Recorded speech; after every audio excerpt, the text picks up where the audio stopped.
3.6 LPA का offer letter, TCS या इन्फोसिस, आपको क्या ज्वाइन करना चाहिए? अगर मैं बात करूं 2024 बैच की तो 50,000 फ्रेशर ने इन दोनों कंपनीज़ को ज्वाइन किया था। अगर मैं 2025 की बात करूं तो 40,000 फ्रेशर ने इन कंपनीज़ को ज्वाइन किया था। 2026 बैच वो तुम लोग हो। तुम्हें क्या लगता है, क्या वर्थ है ज्वाइन करना, टीसीएस या Infosys? Let me B brutally honest, आपको ज्वाइन करना है yes if you do not have any better option, you need training, आपको थोड़ा स्टेबिलिटी को आप वैल्यू देते हो, और अगर आप टीयर 2 या 3 कॉलेज से हो। नहीं ज्वाइन करना चाहिए क्योंकि आपके पास और अच्छा ऑफर लेटर है किसी जीसीसी या प्रोडक्ट बेस्ड कंपनी का।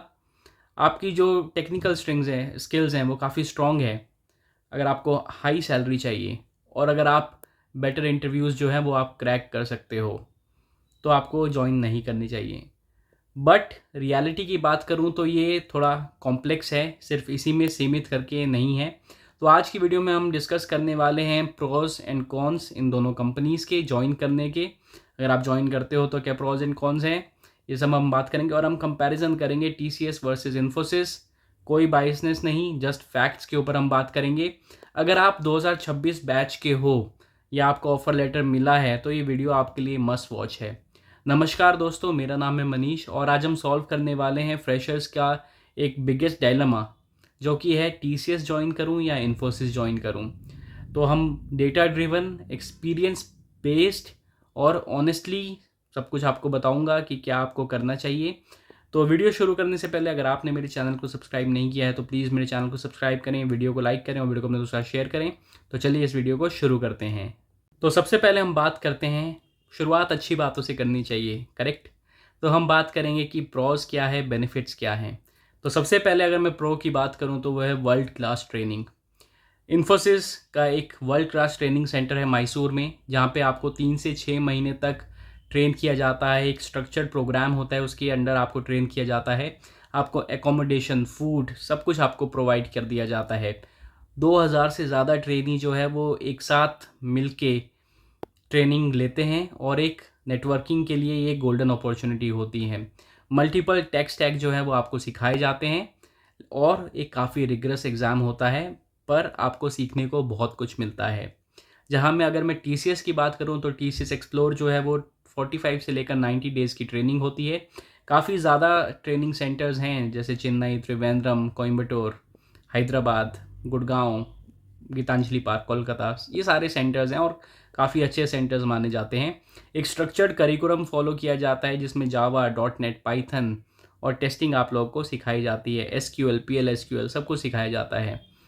अगर आप एक एब्सोल्यूट बिगनर हो, अगर आपकी कोडिंग अच्छी नहीं है तो आपके लिए काफ़ी हेल्पफुल होती है ये सब चीज़ें। प्रोसेस ओरिएंटेड ट्रेनिंग होती है जिससे आप इंडस्ट्री रेडी हो जाते हो।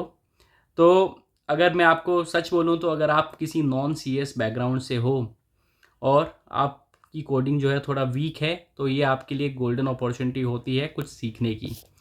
अगर मैं दूसरे प्रो की बात करूं तो वो है ब्रांड वैल्यू। तो देखो, टीसीएस जो है वो इंडिया की सबसे लार्जेस्ट आईटी कंपनी है, जिसमें 6 लाख के करीब एम्प्लॉयज़ जो है वो काम करते हैं। टाटा ग्रुप की एक लेगेसी है, ट्रस्ट और रेपुटेशन भी है। रिज्यूमे की वेटेज थोड़ा बढ़ जाती है अगर आपका रिज्यूमे में टीसीएस या इन्फोसिस जैसी कंपनी का नाम होता है। तो अगर मैं बात करूं इन्फोसिस की तो ग्लोबल रिकॉग्निशन इन्फोसिस को भी बहुत ज़्यादा है।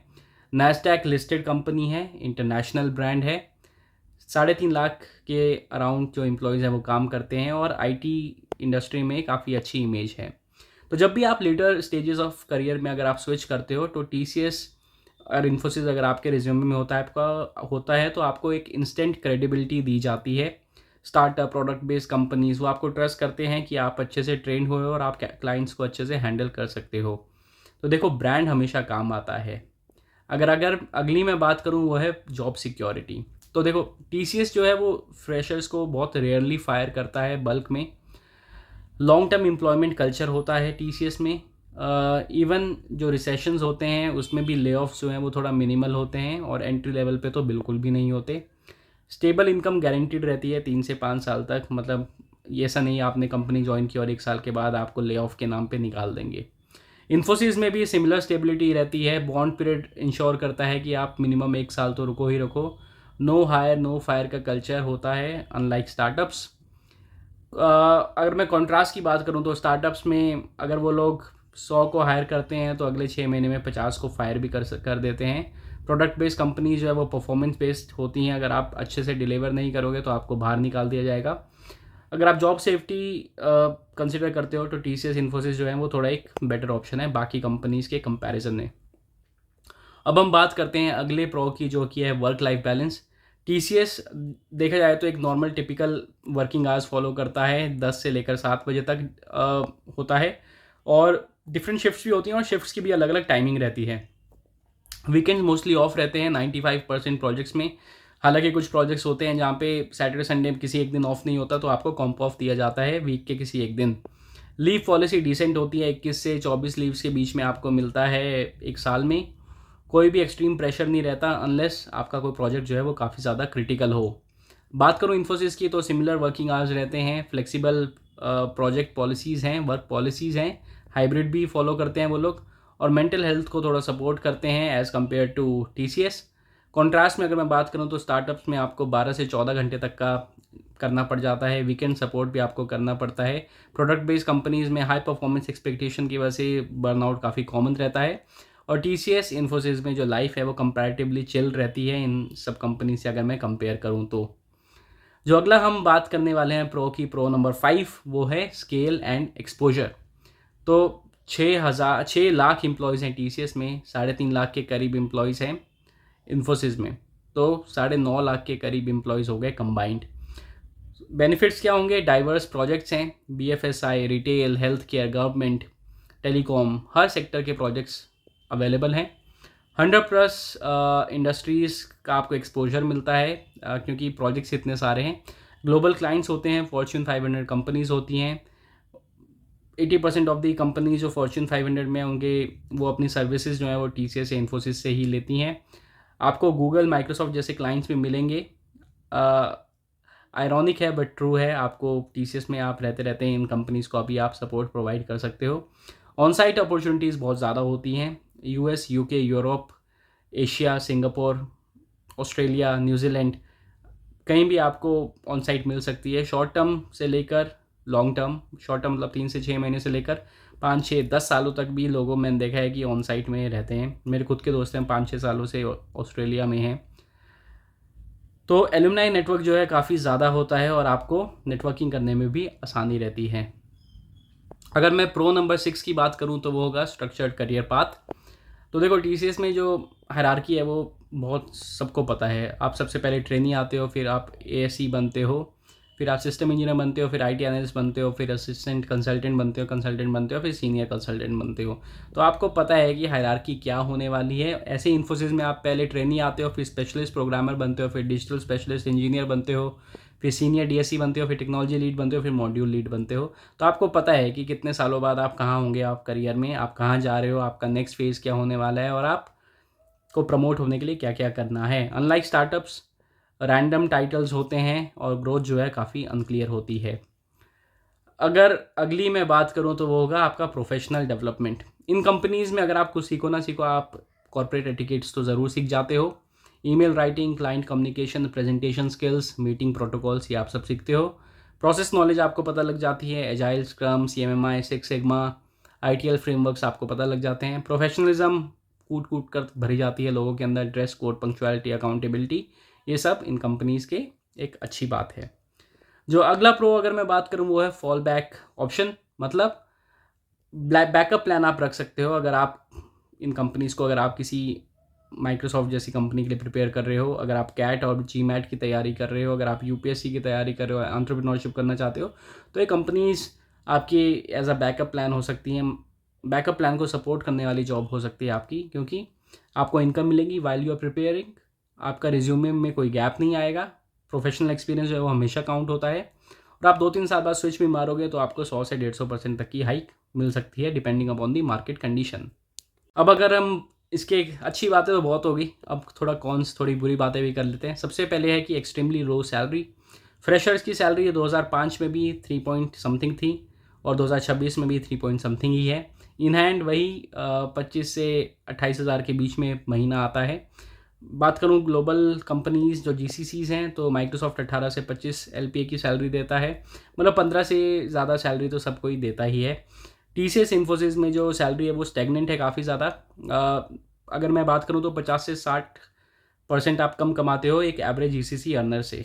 कॉन नंबर 2 जो है वो कॉन नंबर 1 से जुड़ा हुआ है। कॉन नंबर 1 था कि extremely low salary. Con number 2 है सैलरी ग्रोथ जो है वो काफ़ी स्लो रहती है, मतलब 2 से 3% हाइक मिलते हैं यार, तो उसमें आपका क्या ही होगा महीने के। अगर आपके छोटी आप लेवल पे हो, मतलब सिस्टम इंजीनियर तक हो, तो 1,000 रुपये के आसपास बढ़ेगा, 2-3 हज़ार रुपये, मैक्सिमम 4,000 रुपये अगर आप बड़े लेवल पे भी हो तो उससे क्या ही फ़र्क पड़ जाएगा। और अगर मैं बात करूँ दूसरी कंपनीज़ की, तो वहाँ आपको जीसीसीज़ या बिग 4 में आपको 10% हाइक तो मिनिमम मिलती है, तो उससे आपका जो इंक्रीमेंट है वो काफ़ी सब्सटैंशियल लगता है कंपेयर टू दीज कंपनीज़।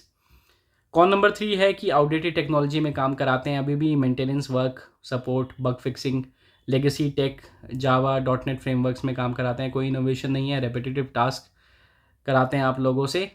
और तो आप क्या करोगे, आप वही अपडेट करते रहोगे एक्सेल शीट को, आप माइनर बग्स जो है वो फिक्स करते रहोगे, डॉक्यूमेंटेशन लिखोगे और क्लाइंट कॉल्स को अटेंड करोगे। और most of the time client calls को अटेंड करना मतलब माइक को अनम्यूट नहीं करना और सिर्फ सुनते ही रहना। और आप क्या नहीं करोगे, आप एक कटिंग एज टेक्नोलॉजी में कुछ बिल्ड नहीं करोगे, आप AI/ML में काम नहीं करोगे, आप कंट्रीब्यूट नहीं कर पाओगे ओपन सोर्स के लिए, और आप डिज़ाइन सिस्टम्स नहीं कर पाओगे। तो स्किल्स बहुत फास्टली डिके कर जाते हैं अगर आप ऐसे प्रोजेक्ट में स्ट्रक होते हो तो। अगले मैं बात करूँ तो no choice in project allocation. आपको पता है RMGs नाम के प्राणी होते हैं, रिसोर्स मैनेजमेंट ग्रुप। उनकी एक ही काम होता है कि कोई भी अगर खाली दिखे तो उसे किसी भी प्रोजेक्ट में डाल दो, क्योंकि उनकी KPI ही होती है कि कितने लोग अनएलोकेटेड नहीं हैं। तो कंपनी डिसाइड करती है कि आपको कहाँ डालना है, आपकी अवेलेबिलिटी के हिसाब से रैंडम एलोकेशन होते हैं और क्लाइंट डिमांड के हिसाब से आपको डाला जाता है। तो ये सब कुछ एक लक बेस्ड चीज़ होती है, और लक तो आपको पता ही है हमारा हमेशा ख़राब ही रहता है, तो इसी वजह से थोड़ा टेरिफाइंग हो जाता है इन सब कंपनीज़ में काम करना। अगला मैं बात करूँ तो लिमिटेड स्किल्स डेवलपमेंट। जैसे कि आपको मैंने पहले ही बताया कि despite of your training, reality ये होती है कि जो आपने ट्रेनिंग में सीखा होता है प्रोजेक्ट आपको वैसा नहीं दिया जाता है, आपको हमेशा एक सपोर्ट प्रोजेक्ट में डाला जाता है। लर्निंग डिपेंड करती है आपको क्या प्रोजेक्ट मिलता है, आपकी सेल्फ मोटिवेशन और आपके मैनेजर का सपोर्ट। और मोस्ट ऑफ द एम्प्लॉयज़ की मैं बात करूँ तो यहाँ पे मैनेजर सपोर्ट नहीं मिलता है, प्रोजेक्ट उनको सपोर्ट का दिया जाता है आउटडेटेड टेक में, और उनको लॉन्ग वर्किंग आवर्स भी कभी काफ़ी दिए जाते हैं। पर वर्कलोड और लेथार्जी जो है वो कोई लर्निंग नहीं होती अनलेस आप कुछ डेवलप कर रहे हो, आप कुछ कर रहे हो। अगला कॉन्स जो है वो है मोनोटोनस वर्क कल्चर। तो देखो रेपिटेटिव टास्क करने पड़ते हैं, रेपिटेटिव डेली टास्क होते हैं, सेम क्लाइंट्स होते हैं सालों सालों तक, सेम प्रोसेस फॉलो होती है सालों सालों तक, कोई एक्साइटमेंट नहीं, कोई इनोवेशन नहीं, कोई ओनरशिप नहीं, और आप एक मशीन बन के रह जाते हो, कोई इनोवेटर नहीं। क्रिएटिव माइंड्स के लिए बिल्कुल मैं नहीं बोलूँगा कि आपको ज्वाइन करना चाहिए ये सब चीज़ें। कौन नंबर जो भी है सबसे ज़्यादा है कि पॉलिटिक्स बहुत ज़्यादा होती है। अगर आपको एक आदमी मिलता है सपोर्ट करने वाला, तो आपको 10 आदमी मिलते हैं नीचे खींचने वाले। बैंड से लेकर अगर आपको ऑफिस में सीट भी चाहिए तो उसके लिए भी पॉलिटिक्स होती है। तो ये भी एक सबसे बड़ा कौन है इन कंपनीज़ में काम करने का।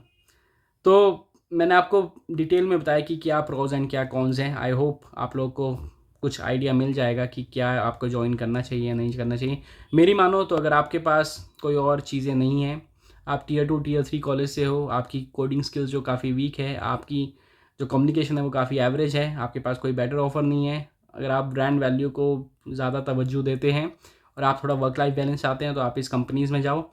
और अगर आपको ज़्यादा पैसा कमाना है, आपको अच्छी कंपनीज़ में काम करना है, अगर आपको स्ट्रॉन्ग स्किल्स डेवलप करनी है, अगर आपको एंटरप्रेन्योर माइंडसेट करना है, तो आप इन कंपनीज़ में मत जाओ। तो यही थी आज की वीडियो। आई होप आप लोग आज की वीडियो पसंद आई होगी। वीडियो पसंद आई है तो प्लीज़ मेरे चैनल को सब्सक्राइब करें, वीडियो को लाइक करें और वीडियो को अपने दोस्तों के साथ शेयर करें। मिलता हूँ आपको नेक्स्ट वीडियो में, तब तक के लिए bye bye, take care and have a nice day.